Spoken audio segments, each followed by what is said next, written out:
The bell signaling recess echoed through the halls of Brussels International Specialized High School on a sweltering late autumn morning. David van de Velde, with his chestnut hair glinting in the sunlight, was furiously taking notes on the day's math lecture. Beside him, Emma Dupont, her long black hair cascading in soft waves and her gentle eyes fixed on him, stole glances whenever she dared. Emma's silent affection began the moment she saw David solve a notoriously difficult problem in mere minutes. Her heart stopped, then raced. She secretly wrote his name in the margin of her notebook, drawing tiny hearts around it. Whenever David laughed or spoke, Emma felt the world brighten. She was too shy to approach him, keeping a careful distance so he wouldn't notice.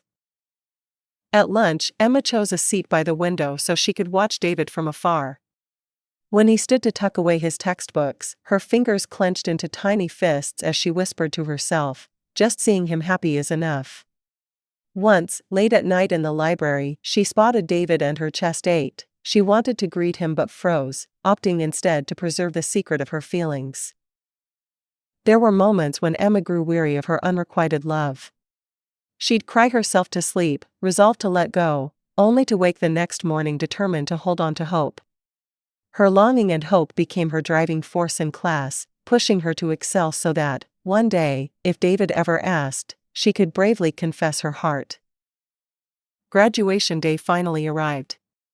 On the bleachers filled with proud parents and smiling graduates, David embraced Emma and said, "See you again in 4 years."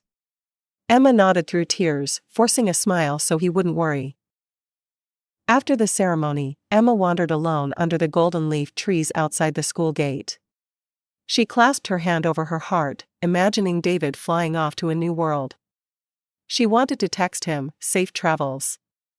I'll be waiting," but in the end her message never sent. She only scrolled through his graduation photos, then fell silent for the whole night. The first 2 years apart were filled with optimistic waiting. Emma buried herself in medical textbooks, determined to make David proud. But by her 3rd year of clinical rotations, exhaustion crept in, and she twice resolved to abandon her unspoken love. One night she wept at her desk, convinced David had forgotten her. She deleted draft messages she'd never sent and threw herself into work to numb the loneliness. Yet whenever that old song from high school played unexpectedly on her apartment radio, her heart fluttered anew. She remembered solving that first problem beside him, remembered his encouraging smile. The flame of her love, though occasionally dimmed, always rekindled. She simply could not let it die. One early spring morning, mist curled over the Liege Hills as Emma and her volunteer team from Maternité Royale de Bruxelles stepped out of the medical transport. With her bag of supplies and warm smile, she was ready to bring hope to the remote mountain village. When Emma entered the makeshift clinic, she caught sight of a familiar figure arranging tables, David van de Velde, wearing a white coat branded with the International Health Foundation's logo. Emma's heart thundered as memories of high school flooded her senses. David looked up and froze in surprise for a moment before motioning her over. They worked side by side, Emma measuring children's blood pressure and temperature, David teaching villagers proper wound care. As she bent to bandage little land scrape, Emma felt David watching her closely. His eyes shone with curiosity and admiration, as though he'd never truly seen her compassion until now. Emma's cheeks warmed, but she swallowed her nerves and kept working. Throughout the busy morning, David couldn't hide his fascination with Emma's every gesture, the soft kindness in her smile as she reassured an elderly patient, the unwavering patience in her voice with a terrified child. Her silent devotion to healing spoke volumes, and David sensed something more than mere professionalism in her gaze. After the clinic closed, David invited Emma for a walk around a small nearby pond. Dappled sunlight filtered through oak branches, painting gold across their path. David took a shaky breath. "In these 4 years, I've wondered where you were, what you were doing. Seeing you here today, I realize how many moments I've missed."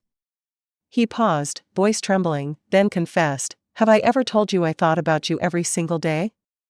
Emma looked into his clear blue eyes, her heart soaring. "I've waited for this moment for 4 years."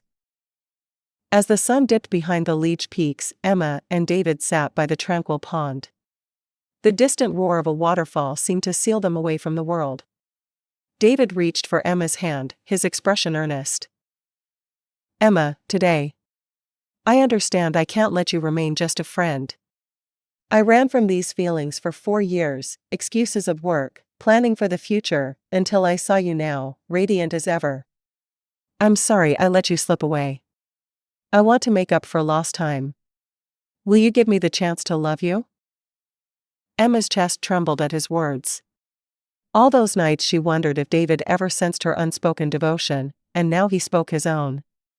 Tears welled as she threw her arms around him. "David, I've loved you since the day we met. I'm so happy you feel the same."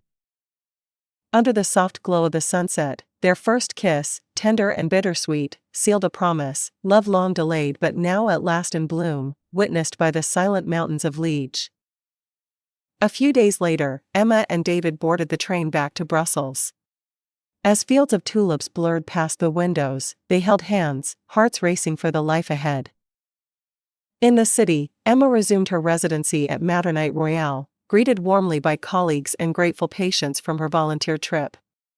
David dove back into his role at the International Health Foundation's Brussels office, spearheading global medical initiatives. Their early days back were a whirlwind: crowded meetings, overnight shifts, quick dinners at a corner cafe by Grand Place. Yet every evening they carved out time for each other, sharing triumphs and setbacks, co-planning their next project in Morocco, drafting budgets for the foundation's upcoming campaign. One weekend afternoon, David invited Emma to an exhibit titled Hope and Life at the Institut Français de Bruxelles.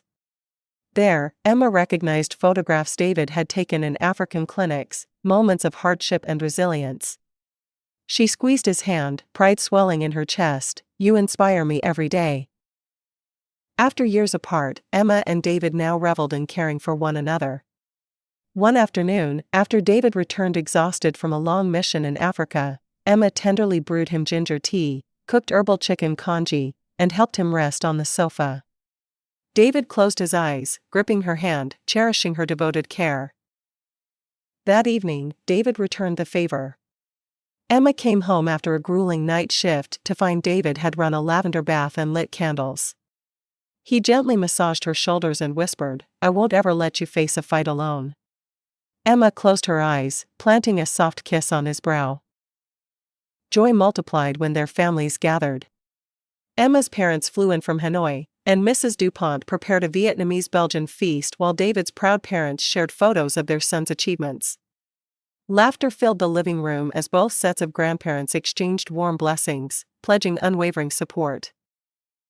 In that golden glow, Emma drifted to sleep in David's arms, dreaming of the little life growing inside her. Soon they held the first ultrasound printout together, the baby's heartbeat strong, tiny features distinct on the screen. David beamed, planting kisses across Emma's belly, as if greeting their child.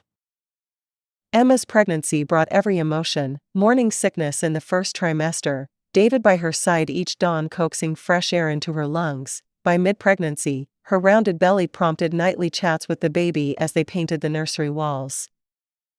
When the 9th month arrived, they prepared for the greatest moment. David crafted a small banner reading "Welcome to our family," and they stood hand in hand outside the maternity ward, hearts pounding with anticipation. Then, beneath the soft glow of operating room lights, a tiny cry filled the air, the sweetest symphony of new life. Emma held her newborn to her chest, tears of joy trailing down her cheeks. David knelt beside her, gently kissing their baby's hand.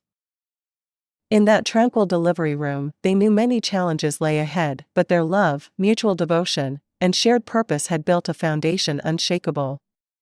Together as partners, parents, and collaborators on their heart-to-share project, David and Emma embarked on their most beautiful journey yet.